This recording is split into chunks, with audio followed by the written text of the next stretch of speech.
Hey, honeys. Welcome back to Life is a Question Mark podcast here. This is a podcast where you never know what will be happening next. Heck, I never even know sometimes until it's happening, because, why not?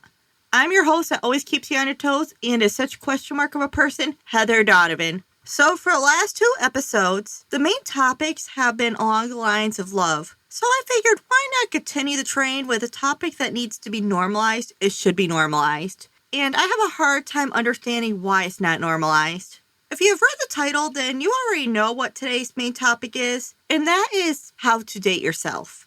I feel like this topic needs to be normalized because society makes us believe that it is such an awful thing to have self-love for ourselves, when in all reality, we all should have self-love for ourselves. We need to have self-love for ourselves because at the end of the day, the only person you really have to rely on in advancing your life and making yourself happy is yourself. Nobody else could do that for you at the end of the day. It has to be you. Other people can encourage you and help you and raise you up, but at the same time, they can always do the opposite. I am not saying everybody can do this, but people do have the tendency and can do it. With that being said, the only person that can help you with your life full-time is yourself. We all need a reminder to have more self-love for ourselves, and if someone says that they don't need self-love, then it's a lie. Even I need to have more self-love for myself. Come on, everybody does. I mean, come on. There's not one person who is 100% happy with themselves, no matter if it's physically, mentally, emotionally. There's something in there that somebody wants to fix about yourself. Self-love can be defined as an appreciation of one's own worth or virtue. Self-love includes accepting yourself for who you are, prioritizing your needs, setting healthy boundaries, and forgiving yourself as needing. The benefits of having self-love is improved mental health, happiness, increased motivation, less anxiety in one's life, stronger resilience, more confidence in general, increased productivity, and increase to be able to set more boundaries in one's life, being more conscious, becoming physically healthier, being able to have healthier relationships, having an increase in energy, and one of the most important benefits of all is that you stop comparing yourself as much to both yourself and others.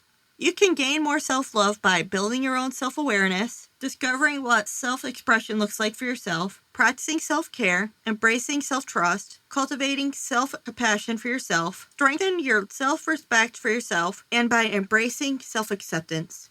There is a reason why I gotten into self-love a little bit, even though you're going to be like, well, what does that have to do with dating yourself? Well, let me tell you, gaining more self-love for yourself just doesn't happen overnight. It has to be consistently practiced over and over again.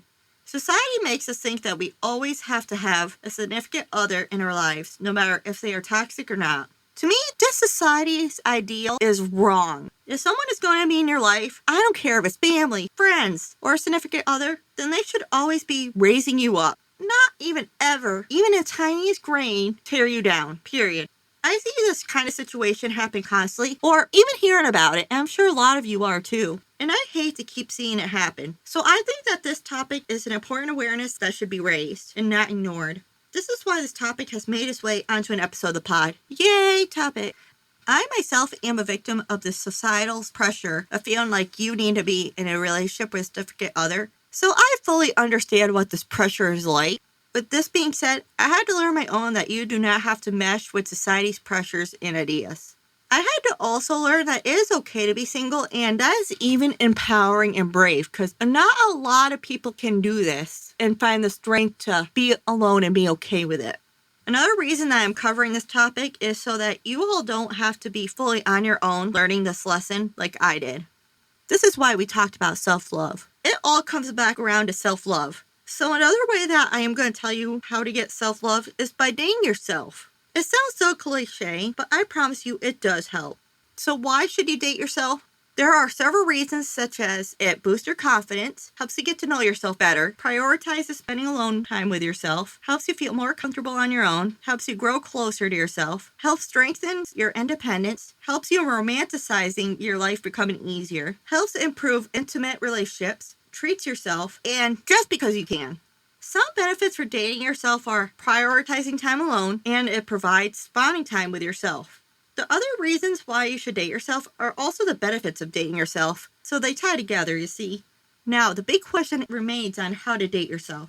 There are so many ways to do this. Some things and ideas that you could do and try are dressing up, enjoying a meal at your favorite restaurant solo. And there is a quote that I gotta share to you before I continue to rest. And that is that if you could go out and eat in a restaurant on your own or go see a movie on your own, then you can do anything. So I just had to share that with you guys. Go for a walk. Go to a movie, museum, show, or paint and sit by yourself, for example. Practice self-care just for yourself and nobody else. If you take steps to feel better on both the inside and outside, then it shows and radiates onto other people. And this does not just include physically taking care of yourself, but it includes like both mentally and physically too. Practice gratitude. Listen to people who you admire the most and why you admire them. Writing this list in a private place just for you and your eyes helps. List and write your core values and why they are important to you. Write the many ways that your life has purpose. Writing a list of the things that you're most proud of and have accomplished.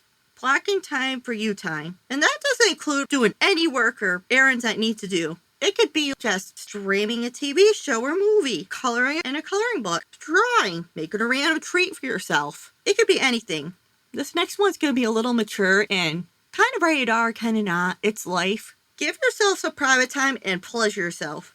This is a mature setting podcast, and this is a important part of life, and it happens. I don't know why society has made it just a closed off thing that talking about this kind of thing is so taboo, and I don't know. But pretty much almost everybody in the world does, unless you're a nun or priest or whatever else, you know? So I just don't understand it. So if you don't like the chance of hearing some mature parts like this of life, it doesn't even have to be sexual. It could be, I don't know, just real world topics that are not talked about as much. Then, you know, this podcast may not be for you, since in the future I do plan on covering more topics that are taboo and not talked about much in society. So I just want you guys to keep that in mind. But anyways, pleasuring yourself is considered an act of self-care, just in case you guys didn't know that. You do not need any money to do some of these activities while dating yourself. Just bring your best self, period. You don't even have to get dressed to do it. You could just do it in your pajamas. Whatever. I just heard what I said. No pun intended. But you don't even have to leave the house or, like I said, change out of your PJs to go on a date with yourself. And you can make it as plain and simple as you please. You can even come up with your own ways and ideas to date yourself. It doesn't have to be these ideas. Get creative. Come up with your own ideas. I mean, those are just some suggestions if you can think outside the box. You do you, honeys. How about that? Another important suggestion that I make when dating yourself is figuring out what your love language is. Or even multiple love languages are, because a lot of us have more than one love language. Love languages refer to the way that a person prefers to express love and receive it from their partner. The term is used and is generally referred to many different methods of expressing love. There are 5 love language types, and they are words of affirmation, acts of service, receiving or giving gifts, quality time, and physical touch. Knowing and figuring out what your love language is and incorporating it into your self-dates will help you get the benefits of dating yourself. And also, then you can figure out what you could communicate to your partner, what your love language is, and what you need and what you want from a relationship as well. I hope you have all learned and taken something away from this episode's main topic. Now on to this episode's TV talks. So part 1 of the Challenge Reunion premiered this week, but it was so drama-packed. And I expect the same to come in part 2, so we'll be covering both parts next episode. And also, to be honest, I was kind of multitasking, like eating and, you know, that kind of thing while watching it. It was a lot to take in on the first watch, so I'm going to have to rewatch it again and finish my notes before we talk about it. And it's better talking about both parts together, you know what I'm saying? You dig? But speaking of premieres, Survivor Season 46 aired on Wednesday, February 28th of 2024, in case you're listening in the future. And I'm going to make this comment. This cast seems a lot better than the one that we got last season. I mean, last season's cast was such a disappointment that I think that was also part of why it was such crappy gameplay. We didn't even see any gameplay being played until like 2 or 3 weeks until the finale. So, I mean, it's like, why? What I thought was interesting not only seemed like a great cast, but what I found interesting was that one person having at least one thing in common, if not a majority of things in common with another person. In some cases, multiple. So, I don't know. I really didn't like how they put the tribes together. The Purple Tribe, pure mess. I don't know how they get the names of these tribes. I think they're like African-oriented, something like that. I'm not going to attempt to pronounce them, so I think it was green, yellow, purple team, we're going to call it. The one guy had thrown the hourglass in the purple team because he felt that he didn't have enough time to complete the task, which bullshit. I'm sorry, but I'm going to call bullshit on that. Because I'm sorry, if production didn't think that it was easy to complete, which I mean, some cases they do, come on, let's be realistic. but they have to make it semi-achievable for other people to complete. Otherwise, we'd be having some unhappy viewers. So there is a way to complete it. I don't think he just wanted to do all the hard labor and do the tough work. You know what surprises me? That there was no consequences from Zaleski throwing that hourglass. I mean, Jeff brought it up a few times, but I'm surprised production didn't do anything. Like, there was no penalty, no nothing. And I don't know. I'm just glad that Zaleski was gone. He was such a dumbass. There was a beware advantage, too. I thought it was interesting how this is a cool element, that they had to lose a challenge so she could be able to get her double vote or double immunity idol in her hands. I just thought it was interesting production put that in there. But anyway, from the clips that they have for the rest of the season, I think that we're in for a Dynamite cast and a Dynamite season, so we'll see. We've seen that in the past where they've shown such good things happening for shows, but yeah, it's a disappointment and the cast turns out to be a flop, so we shall see. We'll make it interesting. That's it for TV Talks, and now we're going to get on to the final thing, and that is our general tarot card readings. So, we're going to do another love reading, just because why not? So, like usual, I'm going to shuffle the cards. I'm going to ask the spirit guides what the future holds for your love life. I'm going to shuffle the deck, and then we're going to pull a card. I'm going to read to you what the card means, and I'm going to interpret the meaning and make some predictions for you guys. So, here we go. So, spirit guides, what do you guys have in store for my fan/supporters' love life? Gotta shuffle this deck really good. Yeah. Oh, we got one right out of the deck, honeys. So, we have the Three of Cards upright. The Three of Cards is a card of celebration, friendship, sisterhood, and creative collaborations. Your friends and family are here to support you and lift you even to higher levels of success. Celebrate with them and enjoy their camaraderie. When 3 cups appear in a tarot reading, you are encouraged to gather with your closest friends and have a good time together, talking, laughing, and sharing and creating. Together, you give and receive the love, support, and compassion of each of your needs from one another. You may be inspired to host a girls' night out, a weekend away, or a women's circle so you can join forces with like-minded people. And no, this doesn't have to be for female. Just want to put it out there. It's for everybody. I mean, I'm just reading the basic meaning of the card, so please do not attack me. The energy is high, so you're here to do amazing things together. The Three of Cups indicates a very sociable period, perhaps a birthday, wedding, the holiday season, or a vacation with friends. So see it as your opportunity to let your hair down, forget about your day-to-day, and commitments and obligations for a while.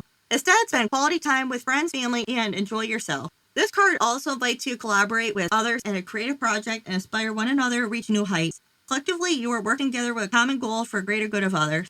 By reaching out to others and branding together, you can achieve a great deal by sharing your positive energy and passion with the wider community. The Three of Cups is a very creative card, suggesting you may pursue a creative outlet within a group environment, such as an art class or a dance class. This is a great way to connect with others and access to your creative ability.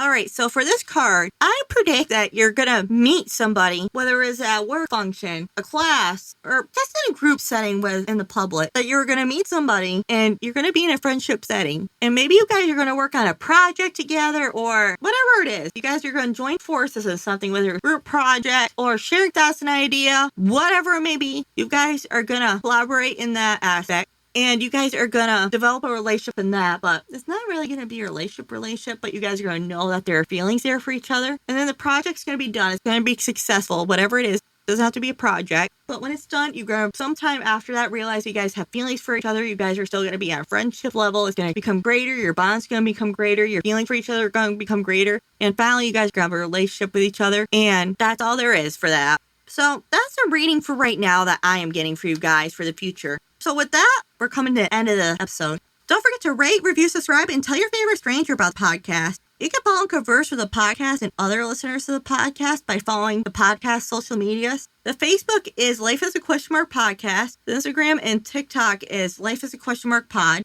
I really do love hearing from you all, especially on your feedback about the pod. It really does help the podcast become better and grow. You can follow myself on my personal Instagram and TikTok at MissDeesWorld2022. You can also find a link tree to everything in all the social media pages bios that I've mentioned above. That's also where you can locate the podcast website and the podcast Patreon, which I want to take a second to talk about. We are getting back into the weekly readings with the tarot cards on the Patreon. So if you subscribe for $7 a month, you can see that content every single week. It's general reading. Remember, take what resonates with you, leave what doesn't, because not everything will be for you. Then also, I will be having other content nuggets in there, so you definitely want to make sure you subscribe. I will be posting some of my past recital stuff in there, some self-choreography dances in there, some behind-the-scenes of podcast behind there, even a bunch of other content that I haven't even fully committed on yet and decided on yet. I definitely encourage you to subscribe and hang out with us and see all the behind the scenes, because I guarantee you're not going to want to miss this, especially some of these dance recital stuff. We can have some laughs, some giggles, all that stuff. All that shit. You can also show your love and support for the podcast by donating to the pod. You can donate by clicking the support link in the show notes that is in every episode, subscribing to the pod in the podcast website, or by hitting the payment button in the link tree. When you make a donation, no matter how big or small it may be, I will give you a shout out on the episode of the podcast.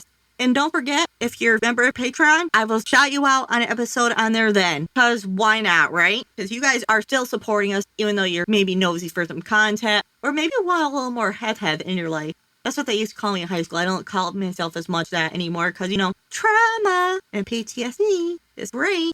If you're not into shout outs, then it's okay. I've got you. I can give someone a message to them on an episode of the podcast instead. And they could be messages such as proposals, wedding proposals, give someone the bad news that you want a divorce, give someone the bad news that you want to take them to court. Or I could tell someone to pick up their goddamn laundry off the floor. No matter what it is, it'll be personal for you and just for you, just as a personal small token of a thank you for supporting the podcast and helping the podcast grow and become better. But please make all donations through family and friends though.